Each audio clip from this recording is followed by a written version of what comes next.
Do you know what day it is? Do you know what day it is? Well, it's Thursday. Yes, you're correct. But it is also Thursday. That's right. I'm running this joke into the ground, baby. It's one of the most magical times of the week because we get a new episode of our favorite show, Can't Stop, Won't Stop. That's right. In case you were somehow unaware, What Are You Doing? The fourth episode of Season 3 just dropped on Amazon Prime, and that's what we're going to talk about in today's video. I want to thank you guys for the love that you showed on my review for the season premiere of Season 3 of...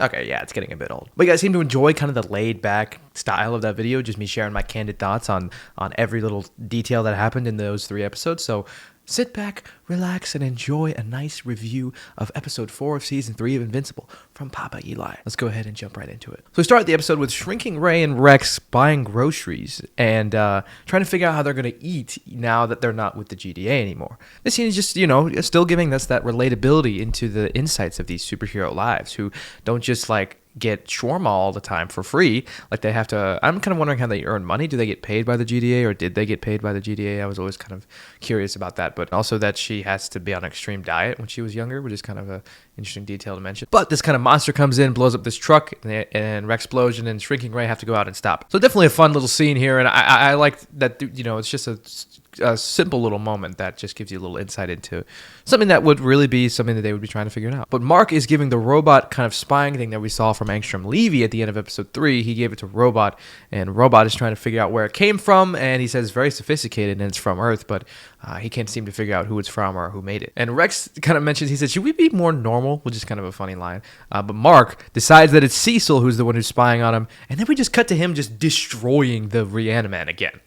I wasn't kind of expecting the escalation of that. I was like, oh, maybe he'll think about it and then go to Cecil and have a conversation with him about what he's doing. And then no, it's just the next scene is him destroying the Reaniman, which was pretty funny. And it's cool. It's a cool little scene there. I liked kind of the action in this episode. I thought it was very cool, especially once we get into the later parts of the episode. But and also on my review of the first 3 episodes of Invincible, I saw some of you guys were saying that you were on Cecil's side, not Mark's. And here's my thoughts on that.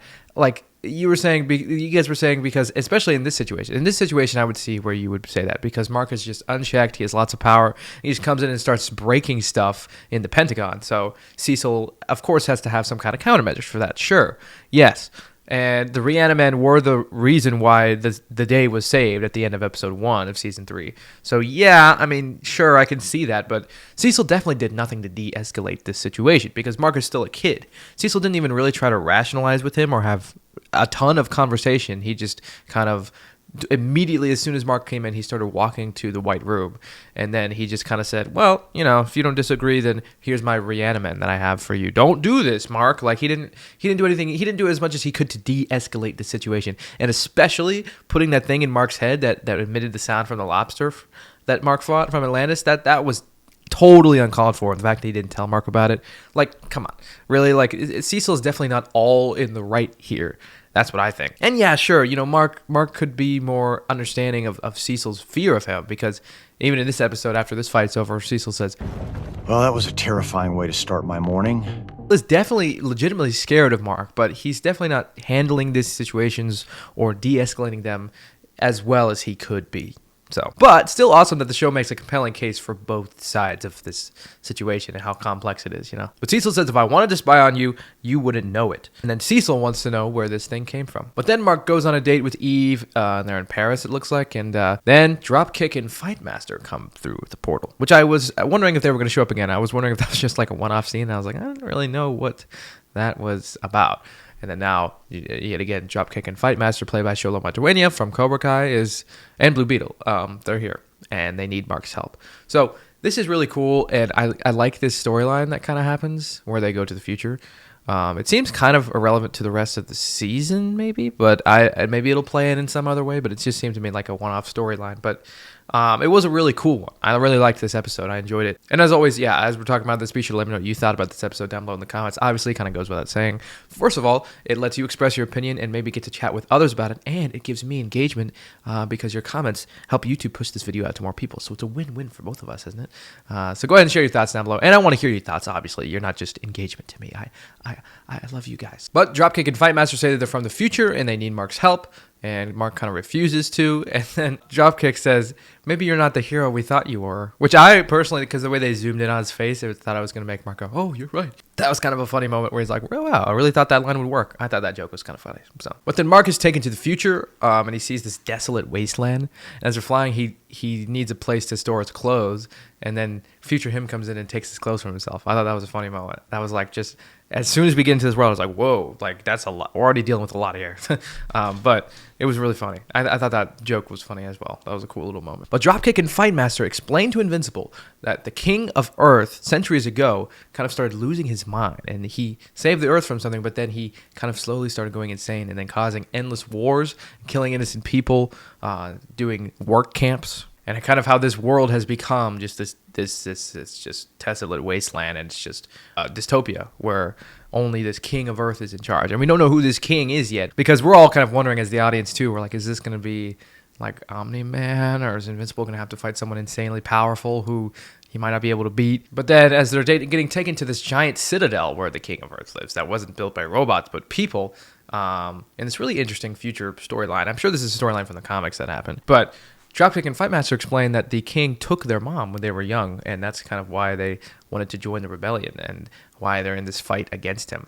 And they stole the Declaration of Independence because they thought the ink of the Declaration of Independence had some kind of antidote to stop him, which was kind of funny. And then Dropkick and Fightmaster are taken away to be executed, and there's kind of a little funny moment where Mark, like, he's like, yeah, no, and then he almost, like, just breaks out of his little shackles and just stops them immediately.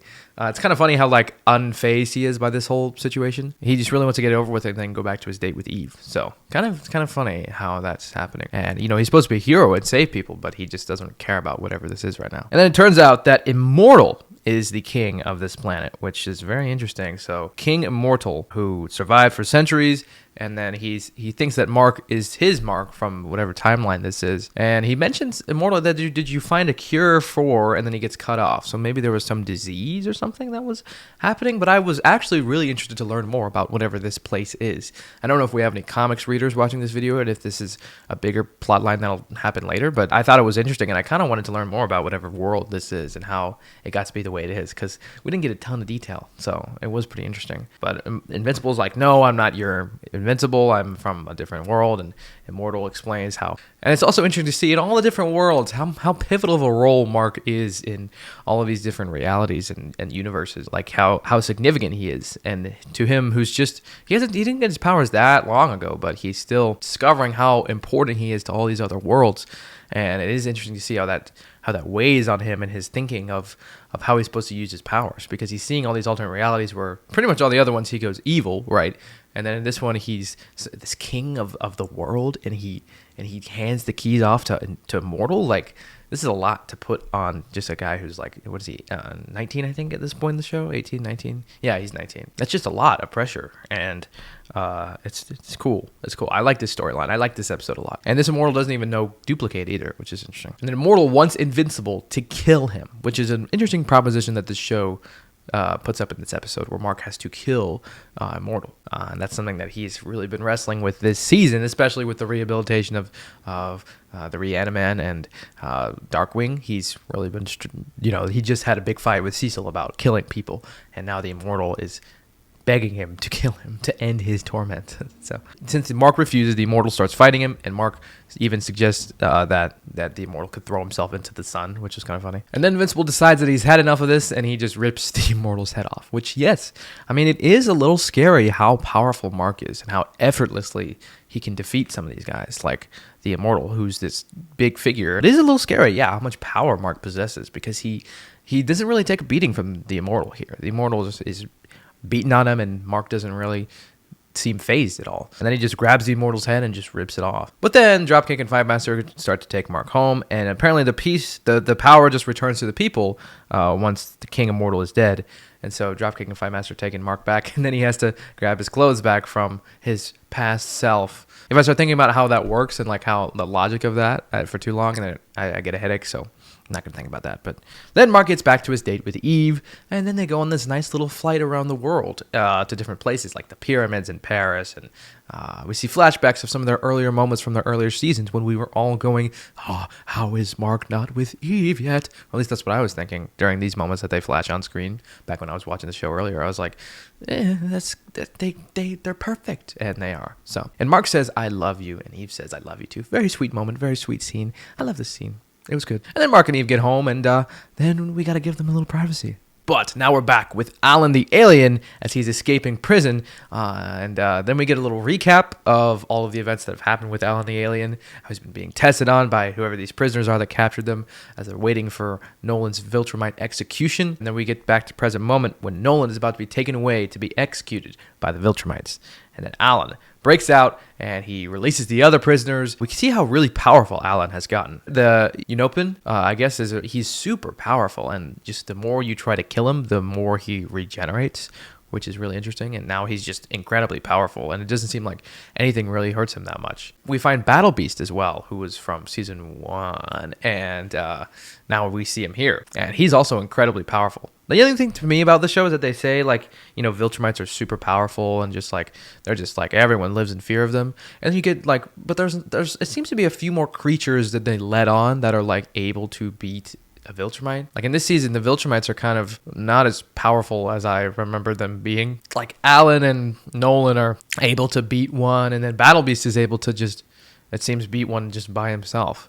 So, I mean, I guess he was able to almost beat Mark as well, but I don't know. It's just like, it seems the Viltrumites are getting weaker in terms of how they're written to me. Like, before I was like afraid of them, and now I'm like, well, it seems that there's more than like one creature who is able to beat a Viltrumite. So, but I guess multiple at once, definitely, I guess, yeah, that would be not fun. They're just taking one at a time, so I guess that makes sense. But the Viltrumites take Nolan away, and they're beating him, and they're talking to him, and he's not really saying anything. He's just accepting his defeat because he betrayed Viltrum, and he betrayed Earth, so he thinks that he deserves this death when we know that he doesn't. And then Allen and Battle Beast are kind of fighting the guards, and then they find Nolan, and this kind of final battle ensues with Nolan and Allen and Battle Beast and these two Viltrumites. And this scene is really cool. It's a really cool fight scene. It's animated very well. It's dynamic, and the fight is very, like, you know, it was a good fight scene. The fight scenes in this episode between even the Immortal and Invincible, and at the beginning with Invincible and the Reaniman, it was really cool. All of these fight scenes, I think, were very well done, and they were animated well, and they're smooth, and they're like cool. There's impact frames when people punch each other. It's like, and then there's like, they slow down, and then they resume normal speed, and it's like, it's cool. But it seems that Allen the alien is about to get killed by this Viltrumite when Nolan decides to step in and finally start to help. And it turns out that was all part of Allen's plan. But Allen and Nolan work together to beat this one Viltrumite, and Battle Beast starts fighting this other one. And it's cool to see Battle Beast again and how he gets like rehabilitated, how he's just like so eager to kill a Viltrumite. It's kind of cool. But in this final part of the battle, Allen and Nolan both punch the Viltrumite in the face. Like one punches one side and the other punches one side, and it like squishes his head, and it's really cool. That was cool. But Nolan reveals that there are less than 50 pure-blooded Viltrumites left. So that's really interesting, and that maybe they can actually win this war. But we do know that there's one pure-blooded Viltrumite who we still have yet to see, who is insanely powerful and the most powerful of them all, and that is Conquest. So we might get Conquest in this season. I don't know. I don't know if that's what people are thinking, but we're all waiting for Conquest to come. So that's going to be exciting. So we get back to Mark and Eve, and they're in Mark's bedroom, and Mark's mom kind of knocks on the door. So that was a nice little moment. But this one was really good. I enjoyed it. It was a nice stepping stone. We didn't get as much progression in Mark's storyline, I guess. We just kind of went on a little side quest, which I'm fine with that because it was a cool side quest. But we progressed Allen and Nolan's storyline to where now it seems that we have hope that we can beat the Viltrumite Empire. So that's really exciting. And it seems that maybe we'll get Allen and Nolan reuniting with Mark soon. And that would be awesome. So, great episode. I really enjoyed it. Make sure to let me know what you thought down below in the comments. As always, I want to hear from you guys. It's not just about saying what I think, but I want to engage with the community. Let me know what you thought down below in the comments. Any thoughts you have. Is Cecil right? Is Mark right? I'm still kind of on the fence about that one, but let me know down below. And I'll see you guys next week for next Invincible Thursday. We'll talk about Season 3, Episode 5. So, stay tuned for that. See you guys in the next one.